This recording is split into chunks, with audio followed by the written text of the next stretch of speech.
The executive director of the advertising firm Saatchi & Saatchi has been put on leave after claiming that the debate about sexism in the workplace was all over.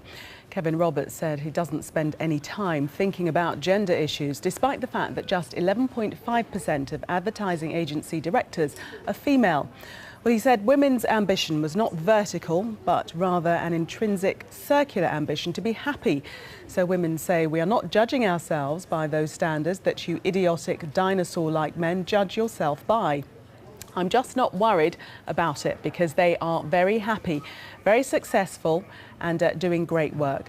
And he concluded that he couldn't talk about sexual discrimination because his company had never had that problem. Well, joining me now to discuss this, The Guardian's columnist Dawn Foster and Peter Lloyd, author of Stand By Your Manhood. Welcome to you both. If I can ask you first, Dawn, is Kevin Roberts correct in saying that the debate about sexism in the workplace is entirely over?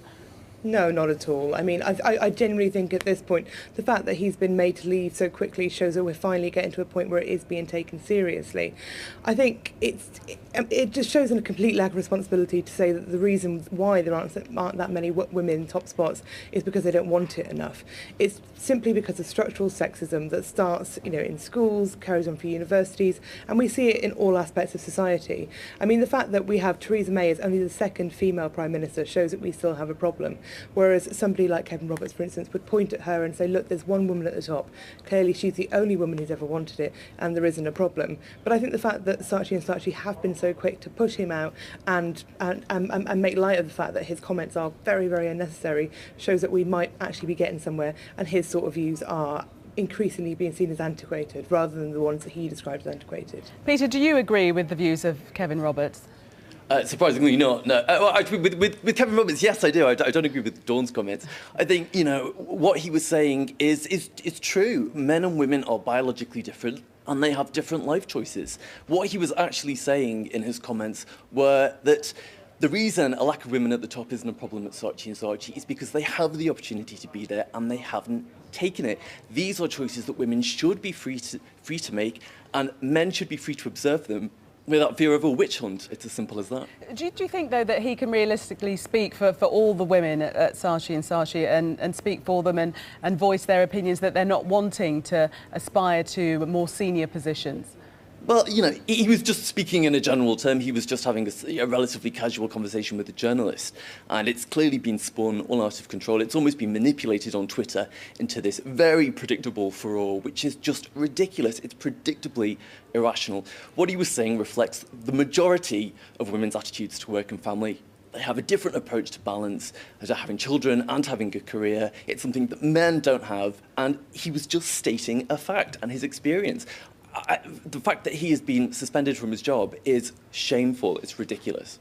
I suppose it's quite a simplistic argument, the one that he put forward. I mean, he doesn't account for the fact that women have to think about childcare, but perhaps that has a bearing on where they aspire to be in their careers. He didn't really come across or mention that, did he, Dawn? No, not remotely. And I think that, Kevin Roberts' argument and Peter's argument is very, very simplistic.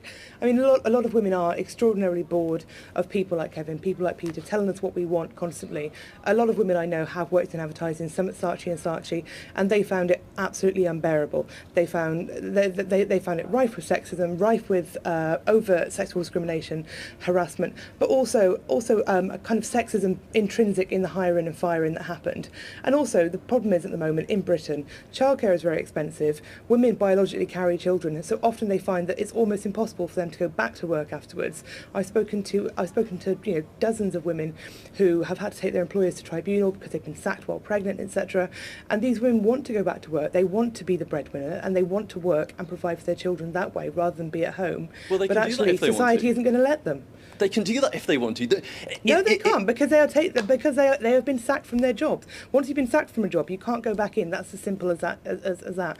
And statistics have borne this out. More women than ever have been let go because of pregnancy discrimination. Discrimination exists even if you don't want it to, Peter. Well, that is a slightly separate issue. What we're talking about is there a secret glass ceiling? Is there a secret plan to keep women down?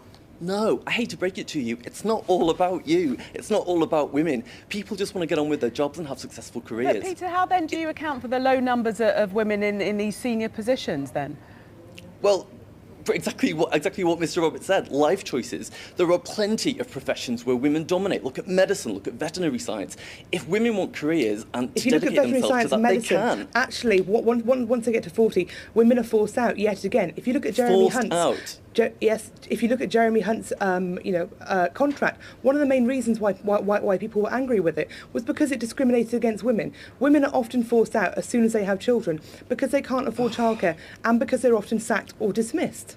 Peter, you're shaking your head, but there are examples of women who really testify to this story of not being able to return to work and being treated differently because they've decided to start a family. Even women that have attended job interviews and been asked illegally whether they wanted to start a family. Well, I think it's this kind of conversation is, and the rhetoric that we hear from feminists all the time, is so patronising to the plenty of women who have children and still have careers and go on to thrive. So to assume that all women are victims as soon as they have children is ridiculous. I mean, Dawn, I will say that Kevin Roberts did actually say that at Saatchi & Saatchi, 65%, I believe he was quoted as saying, of the staff were women. So perhaps when he says that there isn't a problem in his particular field, he is being truthful.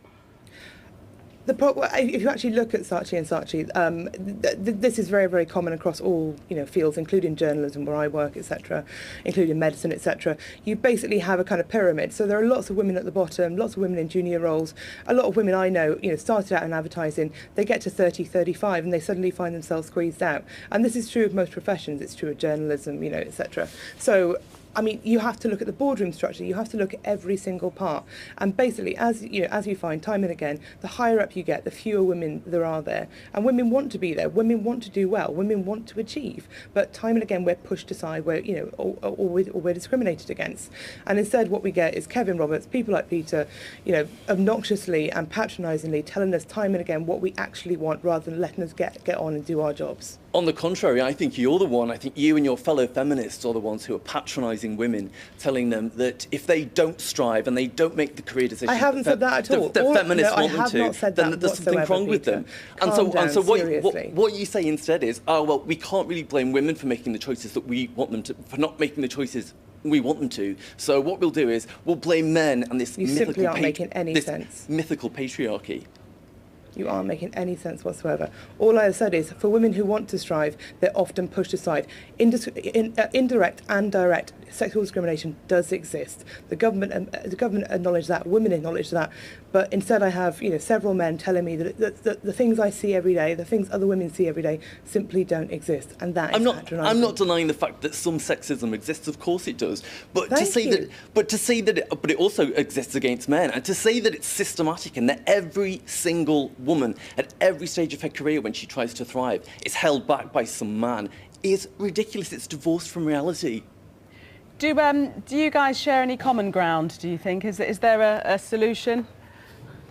I think the government are doing some good work, but I think that actually one of the big problems is post-recession. Women have been hit very hard, especially women in like part-time jobs, etc., who are trying to balance work and family. And I think Jeremy Corbyn's idea about having like gender audits to look at who is paid what in companies is a very good way forward. But I also think bringing legal aid back, so women who are discriminated against can take their employers to court, would be a massive step forward. Gender audits a good idea, Peter, or not? Well, I mean, I think we should just cut out the middleman or woman, and we should just force women into senior roles and force them to stay there, and they are never allowed to leave, and then everyone will be happy. I'm not quite sure you meant that, but thank you both, Dawn and Peter, for taking part in that debate. Thank you.